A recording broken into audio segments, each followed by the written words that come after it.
Hello friends, അപ്പോൾ ഇന്ന് നമുക്ക് ഗോതമ്പ് ഉപ്പുമാവ് അടിപൊളിയായിട്ട് എങ്ങനെ ഉണ്ടാക്കാൻ നോക്കാം. അതിന് മുന്നേ നിങ്ങൾ ആദ്യമായിട്ട് എൻ്റെ ചാനൽ കാണുന്നെങ്കിൽ പ്ലീസ് സബ്സ്ക്രൈബ് ചെയ്യുക. അതിന് തൊട്ടടുത്തുള്ള ബെല്ലൈക്കൺ പ്രസ് ചെയ്ത് ഓൾ സെലക്ട് ചെയ്യുക. അപ്പോൾ നമുക്ക് ആദ്യം തന്നെ ഒരു പ്രഷർ കുക്കർ വെക്കാം. അതിലോട്ട് ഒരു 2 ടീസ്പൂൺ വെളിച്ചെണ്ണ ചേർത്ത് കൊടുക്കാം. അതിലോട്ട് 1 ടീസ്പൂൺ കടുക്, പിന്നെ നമ്മൾ ഉണക്കമുളക് അതും ജസ്റ്റ് കട്ട് ചെയ്തിട്ട് കൊടുക്കുക. എന്നിട്ടൊന്ന് ചൂടായാൽ നമുക്ക് ഇഞ്ചി ഇട്ട് കൊടുക്കാം. നല്ല നൈസായിട്ട് അരിഞ്ഞിട്ടുള്ള ഇഞ്ചിയാണ് ഞാൻ ഇടുന്നത് കേട്ടോ.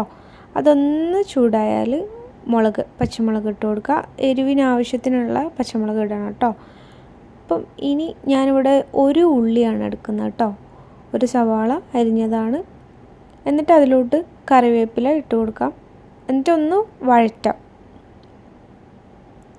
അപ്പോൾ അത്യാവശ്യം വഴന്ന് വന്നിട്ടുണ്ട്. അപ്പോൾ നമുക്ക് എന്തൊക്കെ വെജിറ്റബിൾസാണ് ഇതിലേക്ക് ഇടാൻ ആവശ്യമുള്ളതെന്ന് വെച്ചാൽ അത് എടുക്കുക. ഇത് ഞാൻ ഫ്രോസൺ വെജിറ്റബിൾസാണ്. ഇതിൽ ക്യാരറ്റ് ഉണ്ട്, ഞാൻ പിന്നെ ക്യാപ്സിക്കം വേറെ ഇട്ടതാണ്, പിന്നെ പച്ചബട്ടാണി, പിന്നെ കോണുണ്ട്, പിന്നെ പയറുണ്ട്. അങ്ങനെ എല്ലാം കൂടി ഉള്ളൊരു മിക്സാണ് കേട്ടോ. അപ്പോൾ ഞാൻ ജസ്റ്റ് ഒന്ന് കട്ട് ചെയ്തിട്ട് ആണ് ഇടുന്നത്, കുഞ്ഞു കുഞ്ഞു പീസാക്കിയിട്ടാണ് ഇടുന്നത്. അപ്പോൾ ഇനി നമുക്ക് ഇത് കുക്കറിലോട്ട് ഇട്ടിട്ട് ഒന്ന് വഴറ്റി കൊടുക്കാം. നമ്മൾ ചോപ്പറിലിട്ടിട്ട് ജസ്റ്റ് ഒന്ന് ചോപ്പ് ചെയ്തെടുത്തിട്ടുണ്ടെങ്കിൽ കറക്റ്റായിട്ടുള്ള സൈസ് കിട്ടും കേട്ടോ. അപ്പോൾ ഇത് അത്യാവശ്യം ചൂടായിട്ടുണ്ട്. ഇനി ഞാനിപ്പോൾ ഇവിടെ 3/4 കപ്പ് ഗോതമ്പ് ആണ് എടുക്കുന്നത്, നുറുക്ക് ഗോതമ്പാണ് എടുക്കുന്നത്. അപ്പോൾ അതിലോട്ട് നമുക്ക് അതിൻ്റെ ഡബിൾ വെള്ളം എടുക്കാം. അപ്പോൾ 1 കപ്പാണെങ്കിൽ 2 കപ്പ് വെള്ളം അങ്ങനെ ആയിട്ടുള്ള അളവിലെടുക്കാം. അപ്പോൾ ഇതാ ഞാൻ 3/4 കപ്പ് നുറുക്ക് ഗോതമ്പിന് അതിൻ്റെ ഡബിൾ വെള്ളം ചേർത്ത് ഒന്ന് തിളപ്പിച്ചെടുത്തിട്ടുണ്ട് കേട്ടോ.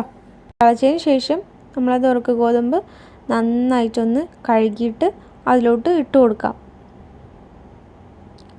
എന്നിട്ട് ഞാൻ ഇട്ട് കൊടുത്തു. ഇനി നന്നായിട്ടൊന്ന് മിക്സ് ചെയ്ത് കൊടുക്കാം. ഇനി നമുക്ക് ആവശ്യത്തിന് ഉപ്പ് ചേർത്ത് കൊടുക്കണം. ഈ സമയത്ത് ആവശ്യത്തിന് ഉപ്പ് ചേർത്ത് കൊടുക്കാം. എന്നിട്ട് കറിവേപ്പില ജസ്റ്റ് ഒന്ന് മുകളിലിട്ട് കൊടുക്കാം. പിന്നെ നമ്മൾ കായത്തിൻ്റെ പൊടിയാണ്, അത് ഒരിത്തിരി ജസ്റ്റ് ഒരു സ്മെല്ലിന് വേണ്ടിയിട്ട് ഇട്ടിട്ട് നന്നായിട്ട് മിക്സ് ചെയ്യുക. എന്നിട്ട് അടച്ചു വെക്കാം. അടച്ചു വെച്ചിട്ട് ഫസ്റ്റ് വിസിൽ വരേണ്ടത് 2 വിസിലാണ് ടോട്ടൽ. ഫസ്റ്റ് വിസിൽ വരേണ്ടത് ഹൈ ഫ്ലെയിമിൽ വെച്ചിട്ടാണ് ഫസ്റ്റ് വിസിൽ വരിക. എന്നിട്ട് ജസ്റ്റ് ലോ ആക്കി കൊടുത്തതിന് ശേഷം 1 വിസിലും കൂടി വന്നാൽ 2 വിസിലിന് ഇത് അടിപൊളിയായിട്ട് വെന്ത് കിട്ടും.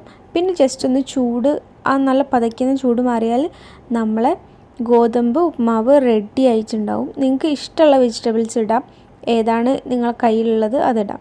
അപ്പോൾ 2 വിസിലൊക്കെ വന്ന് വിസിലെല്ലാം പോയി കഴിഞ്ഞതിന് ശേഷം ഓപ്പണാക്കി ഇങ്ങനെയാണുള്ളത് കേട്ടോ.